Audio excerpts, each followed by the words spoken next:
আবার তিনি শূন্যপদ তৈরি করে তিনি কি আবার টাকা খাওয়ার মানে একটা রাস্তা তৈরি করতে চাইছেন? এই চাকরি প্রার্থীদের চাকরি কি আদৌ থাকবে? তার উত্তর হলো আমার কাছে অন্তত এই চাকরি প্রার্থীদের চাকরি থাকবে না। পার্থ চট্টোপাধ্যায় ছাড়াও এই টাকার ভাগ মুখ্যমন্ত্রী ঘরের লোক শান্তিনিকেতন বিল্ডিং এ অভিষেক ব্যানার্জির কাছে গেছে, এটা অলিখিত সত্য, আপনি কান পাতলে সমস্ত জায়গাতেই শুনতে পারবেন।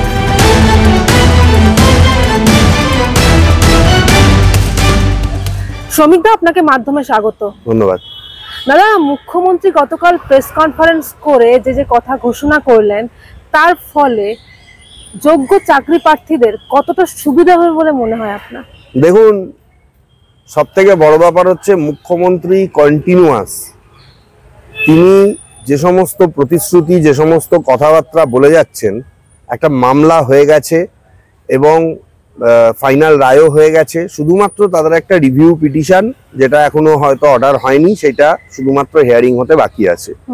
তাতে মুখ্যমন্ত্রী যে কথাগুলো বললেন, অনেকে ভাবছেন অনেক কিছু, কিন্তু আমার যেটা মনে হয়েছে যে তিনি ওই যে নবান্নে বলছি, রাইটার্স বিল্ডিং এ এই মামলার রায় হওয়ার পর এ থেকে ই অবধি আমাদের প্ল্যান রেডি বলেছিলেন না, A plan, B plan, C plan, হ্যাঁ নেতাজি ইন্ডোরে, ওইটাই তো। আমার মনে হয় উনি সেইটারই পুনরাবৃত্তি করলেন, কারণ তিনি এটাই বললেন যে আমরা দুটোই দেখছি, হ্যাঁ, চাকরির ব্যাপারটাও আমরা ওপেন রাখছি, সুপ্রিম কোর্ট যেরকম বলেছে, আবার রিভিউ এর মাধ্যমে যদি কিছু করা যায় সেটাও আমরা দেখছি। পাশাপাশি তিনি আবার আর একটা কথাও বলেছেন যে অন্যদের যারা কার্যত টেন্টেড বা অযোগ্য প্রার্থী, যারা বলেছিল র্যাঙ্ক জাম্প করেছে, যাদের সুপ্রিম কোর্ট বলেছিল কোনো পরীক্ষাতেই বসতে পারবে না, তাদের জন্য তিনি বলছেন এটা আইনে অর্ডারের মধ্যে আছে অন্য ডিপার্টমেন্টে। এই কথাগুলো সম্পূর্ণ ভেগ একটা কথা। এই অর্ডারের মধ্যে অন্য ডিপার্টমেন্টের যে কথাটা বলা রয়েছে, সেই ব্যাপারটা হচ্ছে যারা যারা ক্যান্ডিডেট আগে অন্য কোনো ডিপার্টমেন্টে কাজ করতেন, সেই ডিপার্টমেন্টে এজ রিল্যাক্সেশন করে তারা অ্যাপ্লাই করতে পারেন, ঠিক আছে, এবং সেই ডিপার্টমেন্ট তাদেরকে নিতে পারে, সুপ্রিম কোর্ট তাদেরকে সেই লিবার্টিটা দিচ্ছে। তার মানে এই নয় যে রাজ্য সরকার আবার নতুন করে ডিপার্টমেন্ট ক্রিয়েট করে তাদের জন্য আবার মানে তাদের সেখানে সিলেকশনটা করবেন। আর দুটো বিষয় আমি বলবো, উনি এই যে বলছেন যে শূন্য পদ তৈরি করা হচ্ছে, ঠিক আছে, এটা হচ্ছে আরো বড় একটা গিমিক, আরো বড় একটা আমি বলবো যে চক্রান্তের মানে ব্যাপার মনে হচ্ছে আমার, যে শূন্য পদ তৈরি করে বা শূন্য পদ সুপার নিউমারিক নিয়ে এত গন্ডগোল হলো এবং তার জন্য সেই মামলা হাইকোর্ট থেকে সুপ্রিম কোর্ট থেকে আবার হাইকোর্ট, আবার সুপ্রিম কোর্ট, এত অর্ডার হলো, ফাইনাল অর্ডার হলো, এত কিছু হলো, আবার তিনি শূন্য পদ তৈরি করে তিনি কি আবার টাকা খাওয়ার মানে একটা রাস্তা তৈরি করতে চাইছেন? দাদা, এখানেই তো প্রশ্ন উঠছে, যেভাবে দেখা যাচ্ছে যে 24,203 ভ্যাকেন্সির কথা ঘোষণা হলো, তার সঙ্গে বলা হচ্ছে যে প্রায় 20,000 বাড়তি পদ তৈরি করা হচ্ছে এবং তাদেরও রিক্রুটমেন্ট করা হবে। এক্ষেত্রে প্রশ্ন উঠছে, এই যে বাড়তি 20,000 পদ তৈরি করা হলো, এদের নিয়োগ কিভাবে হবে, নাকি এদের একসঙ্গে নেওয়া হবে? এটা নোটিফিকেশন না বেরোলে বোঝা যাবে না, কিন্তু আমার মনে হয় যে এই ধরনের কথাই তো আর একটা দ্বন্দ্ব তৈরি করছে, যে বাড়তি পদটা উনি তৈরি করবেন কিভাবে, কোন সেন্সে তৈরি করবেন? আবার কি সুপার নিউমারিকের একটা গল্প করবেন তিনি, না আরো অন্যান্য কোনো পরিস্থিতির মধ্যে দিয়ে বা অন্যান্য জায়গা থেকে তিনি পদটা তৈরি করবেন, নাকি আবার সেই বাড়তি পদ তৈরি করার উদ্দেশ্যে আবার একটা টাকা খাওয়ার একটা ড্রেনেজ তৈরি করার তিনি চেষ্টা করছেন? তার কথাবার্তা এটা স্পষ্ট নয়, তবে আকারে ইঙ্গিতে যেটা উনি বোঝাতে চাইছেন, উনি যেটা বলেছেন আর কি, তাতে আমার মনে হয়েছে যে এর মধ্যেও কোনো না কোনো দুর্নীতির ব্যাপার আছে এবং এই বাড়তি পদ তৈরি এটা নিয়েও হয়তো আবার একটা দুর্নীতি হবে, আবার মামলা হবে। আখেরে মানে যেটা মূল বিষয়, যে এই চাকরি প্রার্থীদের কি হবে, এই চাকরি প্রার্থীদের চাকরি কি আদৌ থাকবে, তার উত্তর হলো আমার কাছে অন্তত এই চাকরি প্রার্থীদের চাকরি থাকবে না। থাকবে না ইন দ্য সেন্স, 31শে ডিসেম্বরের পর নতুন পরীক্ষায় না বসলে তারা আর চাকরি করতে পারবেন বলে আমার মনে হচ্ছে না। রিভিউ পিটিশনে বিশাল কোনো পরিবর্তন হবে বলে আমার মনে হচ্ছে না। অন্তত জুডিশিয়ারির যেটুকু নলেজ আমার রয়েছে তাতে আমার এইটুকুই মনে হচ্ছে যে বিশাল পরিবর্তন অসম্ভব ব্যাপার। এর ফলে আইনি জটিলতার দিকে ফের ঠেলে দেওয়া হলো যোগ্য চাকরি প্রার্থীদের। দেখুন, আমার তো মনে হচ্ছে সেটাই হয়তো যুক্তিযুক্ত, মানে সেই দিকেই রাজ্য সরকার নিয়ে যাওয়ার চেষ্টা করছে বিষয়টাকে। কারণ আপনি যদি এই বিষয়টাকে ঠিকভাবে পর্যবেক্ষণ করেন তাহলে দুটো জিনিস আমার চোখের সামনে উঠে আসছে। এক, এখনো পর্যন্ত সুপ্রিম কোর্ট যাদেরকে যোগ্য বা অযোগ্য যে লিস্ট প্রকাশ করতে বলেছিল এসএসসি কে ওয়েবসাইটে, সেটা করেনি। তাহলে কে যোগ্য কে অযোগ্য এটা এখনো পর্যন্ত আইডেন্টিফাইড নয়। যদি এই পরিস্থিতি হয় সেক্ষেত্রে রাজ্য সরকার কাদের অভিজ্ঞতার দাম দেবে এবং কাদের দেবেন না, কারণ যারা অশিক্ষক কর্মী তাদের চাকরি থাকবে না, এটা সুপ্রিম কোর্ট পরিষ্কার বলে দিয়েছে। কিন্তু যারা শিক্ষাকর্মী মানে যারা টিচার, তাদের কি হবে? তাদের মধ্যে কারা যোগ্য, নাকি শুধুমাত্র যে লিস্ট স্কুলে স্কুলে পাঠানো হয়েছে বা ডিআই অফিসে পাঠানো হয়েছে শুধু সেইটাই ভ্যালিড?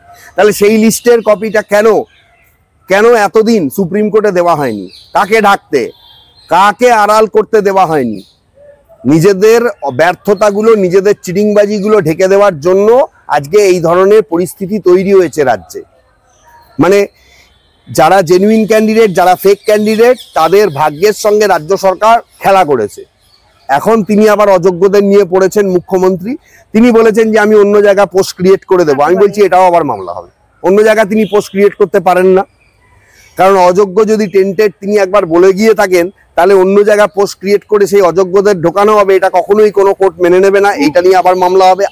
আর একটা বিষয় হচ্ছে যে এক্সপিরিয়েন্স সার্টিফিকেট দেওয়ার যে কথাটা উঠছে, এক্সপিরিয়েন্স সার্টিফিকেট তিনি সেটা দিতেই পারেন, কিন্তু সেটা কতটা যুক্তিগ্রাহ্য, কতটা সেটা অ্যাকসেপ্টেবল এক্সপিরিয়েন্স সার্টিফিকেট দেওয়া, বা এক্সপিরিয়েন্স সার্টিফিকেট অবধি ঠিক আছে, কিন্তু এক্সপিরিয়েন্সের বেসিসে এক্সট্রা মার্কস, মানে ধরুন আমি কথার কথা বললাম, যদি আজকে 100 পরীক্ষা হয়, দেখা গেল যে প্রত্যেক বছর এই যে 8 বছর বা 7 বছর যারা যেরকম পড়িয়েছেন প্রত্যেক বছরের জন্য যদি 2 নম্বর 3 নম্বর করে দেওয়া হয়, আমাকে একজন বলছিলেন, ওনারই একজন প্রতিনিধি আজকে একটি চ্যানেলে এসেছিলেন, আজকে সকালবেলা ডিবেট চলছিল, তিনি বললেন যে এরকম হতেই পারে গভর্নমেন্ট মনে করছে প্রত্যেক বছরের জন্য 3 নম্বর করে এক্সট্রা যতদিন তিনি পড়িয়েছেন।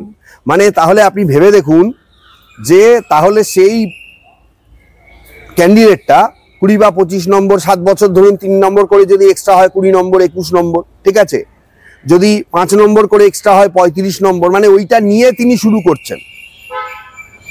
আর একটা বিষয়ও এখানে ধোঁয়াশা তৈরি হচ্ছে, পরীক্ষা শুধুমাত্র কারা দিতে পারবে। এটা যদি রাজ্য সরকার মনে করে যে এই ফেল করা ক্যান্ডিডেট বা এই মামলা হওয়া ক্যান্ডিডেট ছাড়া বাইরে কেউ পরীক্ষা দিতে পারবে না, এটাও ঠিক নয়। কারণ মুখ্যমন্ত্রী নিজে বলছেন যে আমি 40,000 পোস্ট ক্রিয়েট করছি, তাহলে এখানে তো পরীক্ষা দিয়েছিলেন 26,000, তার মধ্যে টেন্টেড নন টেন্টেড আছে। নন টেন্টেড যদি 18,500 হয়, বাকিটা টেন্টেড। হ্যাঁ, তাহলে এক্সেস যেটা হবে তার সেই জায়গাগুলো পূরণ করবে কারা? তাহলে তো আবার সেই ঘুষ নিয়ে চাকরি দেওয়া হবে, এই ব্যাপারটা আসছে। আর একটা বিষয়ও আসছে, ফ্রেশ ক্যান্ডিডেট যারা আছেন তাদের কি ভবিষ্যৎ হবে? আজকের ডেটে এসে যারা আগে পরীক্ষা দিয়ে চাকরি করতেন তাদের এজটা নয় রিল্যাক্সেশন হলো, কিন্তু ফ্রেশ ক্যান্ডিডেট তারা পরীক্ষায় বসতে পারবেন না, এটা কখনো হতে পারে? নোটিফিকেশনটা না আসলে কিছু বলা যাচ্ছে না, কিন্তু উনি যেটা বলছেন চাকরি প্রার্থীরাও সন্তুষ্ট নয়। এবং আমার ব্যক্তিগতভাবে মনে হয়েছে যে জাস্ট তিনি একটা ঘুরিয়ে ফিরিয়ে একটা গিমিকের কথাবার্তা বলছেন। সামনে যেহেতু ভোট, হ্যাঁ, তিনি হয়তো তার পায়ের তলার জমি শক্ত করার জন্য এই সমস্ত কথাবার্তাগুলো বলছেন, ভোটের বৈতরণী পার করে দেওয়ার জন্য এই ধরনের কথাবার্তাগুলো বলছেন। কারণ সুপ্রিম কোর্টের ডেডলাইন অনুযায়ী যদি 31শে ডিসেম্বর তার মধ্যে যদি করতে হয়, মানে 26 সাল প্রায় চলেই এলো, সেই ব্যাপারটা যদি এর মধ্যে করে নেওয়া যায়, টেনে টেনে এই জায়গাটায় নিয়ে যাওয়া যায়, কিভাবে ভোট বৈতরণীটা পেরানো যায়, এটাই হচ্ছে তার একমাত্র উদ্দেশ্য, তার দলের একমাত্র উদ্দেশ্য, যেটা তার কথা থেকে পরিষ্কার হয়ে গেছে। তিনি চাকরি প্রার্থীদের মুখে বলছেন যে পাশে আছেন, কিন্তু কিভাবে পাশে আছেন সেটা বোঝা যাচ্ছে না। কারণ তার সরকার বা তার অধীনস্থ এসএসসি এখনো যোগ্য অযোগ্য আলাদা করে কোনো লিস্ট দেয়নি, এবং যে লিস্ট পাঠানো হয়েছে স্কুলে বা ডিআই অফিসে, তাতে অন্যান্য যারা টিচার তারাও অসন্তোষ প্রকাশ করছেন। তারা বলছেন যে এইটা ফাইনাল লিস্ট নয়, অনেকে এটাকে চ্যালেঞ্জ করে মামলাও করেছেন। সুতরাং রাজ্য সরকার যে সবাইকে একটা ভালো সুরাহার দিকে নিয়ে যাচ্ছে, ব্যাপারটা সেটা নয়। এখানেই একটা কথা হচ্ছে যে দাদা, যারা এই যে বললেন, মুখ্যমন্ত্রী বললেন যে এক্সপিরিয়েন্স সার্টিফিকেট দেবে এবং বয়সের ছাড় দেবে যারা চাকরি করতেন, সেক্ষেত্রে বয়সের ছাড়টা সুপ্রিম কোর্টও দিতে বলেছে। সেক্ষেত্রে যারা 2016 সালে যারা এই যে অযোগ্য যারা চিহ্নিত হয়েছেন, তাদের বদলে যারা যোগ্যরা বসেছিল, যারা বঞ্চিত ছিলেন, তাদের ক্ষেত্রে কি করা হবে? যারা 2016 সালে প্যানেলে ছিলেন, এটার কথাই আমি বলছি, এসএসসি যারা প্রার্থী ছিলেন, এটার কথাই আমি তাদের বলছি, ক্ষেত্রেও কি এই বয়সের ছাড় বা যোগ্যতার সার্টিফিকেট উচিত? তাদেরও উচিত মামলা করা, তাদেরও উচিত মামলা করা। যদি এরা পায় তারাও পাবে, তারাও তো যোগ্য ছিল, প্যানেলে ছিল। আজকে তারা বসে আছে রাস্তায়, আর শুধুমাত্র এরা চাকরি করেছে বলে এরাই শুধু গিয়ে দিতে পারবে, এটাও হতে পারে না। এই তাদের মামলাটাও সুপ্রিম কোর্টে তাদের গিয়ে করা উচিত এবং সেখানেও অ্যাসেসমেন্ট হওয়া উচিত। এর ফলে কি আরো মামলা হতে পারে? আরো মামলা হবে, আরো জটিলতা সৃষ্টি হবে। মাঝখান থেকে এই যে টিচারগুলো, এই টিচারগুলোর ভবিষ্যৎ কিন্তু 31শে ডিসেম্বরের পর আর চাকরি বলে কিছু থাকবে না, এবং নতুন পোস্ট ক্রিয়েট করে আবার পয়সা করি নেওয়ার ধান্দা করলে এই নিয়ে আবারও মামলা হবে, আবারও সিবিআই হবে, এবং একটা বিষ বাও জলের ব্যাপারটা চলে যাবে। আর রাজ্য সরকারের বিড়ম্বনা বাড়বে বা কমতেও পারে, কারণ তারা মনে করছে যে এই সমস্ত করে টোরে যদি 26 সাল চলে আসে, তাহলে ভোট বৈতরণী এই তো আমরা করছি, অনেক কিছু করেছি, আমরা তো কাউকে ছাঁটাই করিনি, মুখ্যমন্ত্রীর কথা যেগুলো, সেগুলো দিয়ে তিনি তার ভোট বৈতরণী পার করার জন্য এটাকে ঢাল হিসাবে তখন ব্যবহার করবেন। মুখ্যমন্ত্রী কোর্টের ভাষায় এই কলঙ্কিত শিক্ষক এবং গ্রুপ সি গ্রুপ ডি কর্মীদের বাঁচাতে এতটা মরিয়া কেন? তার কারণ হচ্ছে যে পরিষ্কার হয়ে যাবে কাকে কাকে টাকাটা দেওয়া হয়েছে। প্রাক্তন শিক্ষামন্ত্রী ছাড়াও, পার্থ চট্টোপাধ্যায় ছাড়াও এই টাকার ভাগ মুখ্যমন্ত্রীর ঘরের লোক শান্তিনিকেতন বিল্ডিং এ অভিষেক ব্যানার্জির কাছে গেছে। এটা অলিখিত সত্য, আপনি কান পাতলে সমস্ত জায়গাতেই শুনতে পারবেন, তৃণমূলের অন্দরেও এটা শুনতে পারবেন। তৃণমূলের লোকজনই এটা বলছে, হয়তো অফ ক্যামেরা, আপনার সামনে কেউ বলবে না, অফ ক্যামেরা তারাই বক্তব্যটা দিচ্ছে বিভিন্ন জায়গায়। কারণ পরিষ্কার, আপনি যদি যান, যে সমস্ত লোকগুলো টাকা দিয়েছে তাদেরকে এই ক্যামেরা অফ করে কখনো জিজ্ঞেস করবেন তাদেরকে কি বলা হয়েছে, কার নাম করে টাকা তোলা হয়েছে। তারা বিভিন্ন নেতার নাম বলবেন, এবং সর্বোপরি তৃণমূলের second in command Abhishek Bandyopadhyay, তার নামও উঠে আসছে। সুতরাং এদেরকে তো বাঁচাতে হবে, নিজের ফ্যামিলিকে বাঁচাতে হবে, তৃণমূলের অন্যান্য নেতাদেরকে বাঁচাতে হবে, না হলে দলটা চলবে কি করে, এই বিষয় একটা রয়েছে। আমার ধারণা এই জন্যই তারা উঠে পড়ে লেগেছে যে যোগ্য অযোগ্য, আজকে যদি অযোগ্য বলে দিই, প্রথমত তারা চ্যালেঞ্জ করবে, দ্বিতীয়ত বলবে যে হ্যাঁ ঠিক আছে অযোগ্য হলো, আমি অমুক লোককে অত টাকা দিয়েছি, সে বলছে অমুক মন্ত্রীকে ধরে তোমার চাকরি হয়ে যাবে, চাকরি হয়ে গেছে, আজকে আমার চাকরি চলে গেছে। ঠিক আছে, সে কেউ কনফেস করছে না তাই, কারণ তার চাকরি থাকবে না বা তার সুযোগ থাকবে না, মানে চাকরি তো এমনিও নেই, সুযোগ থাকবে না পরীক্ষায় বসার, যার জন্য র্যাঙ্ক জাম্পে যারা যুক্ত। কিন্তু এখানে এটাও তো বিষয় যে যেখানে তৃণমূল কংগ্রেসের একটা কথা ছাড়া এই পশ্চিমবঙ্গে একটা পাতা নড়ে না, কারণ বাকিদের যা হাল, বাকি রাজনৈতিক দলের যা হাল বিজেপি ছাড়া, ঠিক আছে, তাতে তাদের কথায় তো আর রাজ্য সরকারের কোনো হেলদোল নেই। এখন বিজেপি কিছুটা ধাক্কা দিতে পেরেছে, কিন্তু বিজেপি বলছে যে আমরা ক্যান্ডিডেটদের পাশে আছি, সেটা ভালো, কিন্তু এই সমস্ত জায়গাগুলো দেখার দরকার। পশ্চিমবঙ্গের যা হাল, তাতে মানে চাকরির ভবিষ্যৎ তো কিছু নেই, কারণ যারা ধরুন সরকারি চাকরি পেয়ে গেছেন, টিচারের চাকরি, ভালোভাবে তারা হয়তো সংসার করছেন, তাদের সংসারে বার্ডেন রয়েছে, আজকে সুপ্রিম কোর্টের অর্ডার দেখে তাদের মাথায় হাত। আবার যারা রাস্তায় বসে আছেন তারা মনে করছেন ওর জায়গায় আমি করতে পারতাম, অনেকেই আরটিআই করে দেখছেন যে সে তার থেকে বেশি নম্বর পেয়েছে। সুতরাং এই ব্যাপারগুলো কিন্তু এন্ডলেস বিষয়, এই ব্যাপারগুলো থাকবেই, এবং এই ব্যাপারগুলো সলভ না করে রাজ্য সরকার এখান থেকে সম্পূর্ণরূপে যে গেইন করতে পারবে তাদের বিভিন্ন ডিসিশন দিয়ে, আমার সেটাও মনে হয় না। এমন একটা মানে জগৎঘট একটা কেস চলছে, এবং ব্যক্তিগতভাবে আমার মনে হয় যে মুখ্যমন্ত্রী তাতে ইন্ধন যোগাচ্ছেন, এবং মুখ্যমন্ত্রী চাইছেন না যে এই সেগ্রিগেশনটাও, কারণ টাকা পয়সা অনেক ওপর অব্দি গেছে, তৃণমূলের টপ লিডাররা টাকা নিয়েছেন, বিভিন্ন সোর্স থেকে আপনি সেই খবর পাবেন, আমিও পেয়েছি। সুতরাং তাদেরকে বাঁচাতে হবে, কারা করেছে, কারণ সুপ্রিম কোর্ট আজকে যদি বলে দেয় যোগ্য অযোগ্য, তখন এই অযোগ্যরা কাকে টাকা দিচ্ছে, কিভাবে গেছে, কিভাবে এই টাকার লেনদেন হয়েছে, এই টাকায় কি কি ইউটিলাইজেশন হয়েছে, আজকে সমস্ত কিছু স্ক্যানারে চলে আসবে।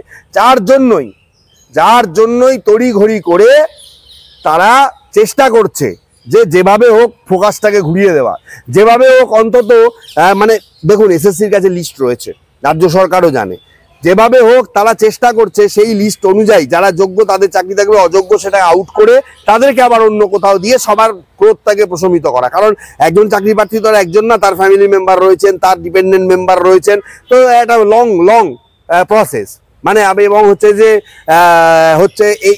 এই এসএসসি ঘটনা যাতে 26 সালের ভোটে বিশাল কোনো ইম্প্যাক্ট না ফেলতে পারে, সেই জন্যই মুখ্যমন্ত্রী এই সমস্ত উৎপটাং কথাবার্তা বলছেন, যেগুলোর কোনো আইনি ব্যাখ্যা আমার কাছে নেই। এবং এই সব করে চাকরি প্রার্থীদের যে চাকরি রাখা, আমার মনে হয় না তিনি করতে পারবেন, কারণ সুপ্রিম কোর্টে অন্যান্য বিষয়গুলো যখন উঠবে তখন সুপ্রিম কোর্ট কি রায় দেবে সেটা দেখার জন্য আমরা অপেক্ষা করছি। আর নোটিফিকেশনে যদি কিছু মাত্র ভুল থাকে সেটাকে চ্যালেঞ্জ করে দেবে এই সমস্ত মানে শিক্ষকরা। সুতরাং ভবিষ্যৎ খুবই অন্ধকার বলে আমার ধারণা। এবং ভবিষ্যতে মানে ধরুন পশ্চিমবঙ্গের যে শিক্ষা ব্যবস্থা, বিশেষ করে উচ্চশিক্ষা ব্যবস্থা, স্কুলের পরে 10+2 বা 10 অবধি যে উচ্চশিক্ষা ব্যবস্থা, মানে যে সময়টা কৈশোর থেকে যৌবনে পা দেওয়ার একটা ছেলে বা মেয়ের একটা ফেজ, এবং তখন তাদের উৎসাহী কৌতূহল বা এইগুলো নিবারণ করবে কারা? টিচাররা করবে। তাদেরকে সঠিক পথে চালিত করবে কারা? টিচাররা করবে বাবা মায়ের পর। সেই জায়গাটা মুখ্যমন্ত্রী পুরো নষ্ট করে দিলেন। এবং তার পুলিশ পরিষ্কার পেটালো টিচারদের, হাত দিয়ে পেটালো, পা দিয়ে পেটালো, লাঠি দিয়ে পেটালো, এমনকি হেলমেট দিয়ে পর্যন্ত পেটালো। তাহলে এই ধরনের পরিস্থিতি যেখানে মানুষের সঙ্গে মানুষের মানে কি বলবো, যেখানে মানুষের উপরে এত অত্যাচার করা হচ্ছে, বিশেষ করে টিচারদের উপরে এত অত্যাচার করা হচ্ছে, এবং যে বিকাশ ভবনে তারা যখন গেছিল সেখানে বায়ো টয়লেটও পর্যন্ত দেওয়া হয়নি। এই পরিস্থিতিতে দাঁড়িয়ে তাদেরও লড়াই চলবে, ভবিষ্যতে লড়াই আরো জোরদার হবে। এবং আমি তো বলবো যে মানে আসন্ন যে নির্বাচন, মমতা বন্দ্যোপাধ্যায় যেভাবে সেইটাকে জিততে চাইছেন, এই এসএসসিকে ঢাল করে, প্রাইমারিকে ঢাল করে, উল্টোপাল্টা মানুষকে বুঝিয়ে, মানুষ যদি সঠিক ভোট দেয় আজকে তাকে সরেও যেতে হতে পারে।